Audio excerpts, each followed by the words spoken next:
போய் ப்ராப்பர்ட்டியில் என்னென்ன அம்யூனிட்டிஸ் இருக்குன்னு 1 by 1 போய் பார்க்கலாம். நம்ம பாரடைஸ் புக்ஸோட ப்ரைவேட் வில்லில் பார்த்தீங்கன்னா டோட்டலாக 4 ரூம்ஸ் இருக்குது. கிரவுண்ட் ஃப்ளோரில் 2 ரூம்ஸ், ஃபர்ஸ்ட் ஃப்ளோரில் 2 ரூம்ஸ். ஸோ இப்போ கிரவுண்ட் ஃப்ளோரில் இருக்கிற ரூமை போய் 1 by 1 எப்படி இருக்குன்றதை நம்ம பார்க்கலாம்.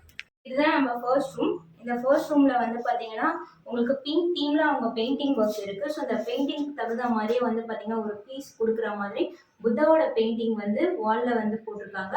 ஸோ இது இல்லாமல் இந்த ரூமில் வந்து பார்த்தீங்கன்னா கிங் சைஸ் மேட்ரஸ் இன்க்ளூட் பண்ணியிருக்காங்க.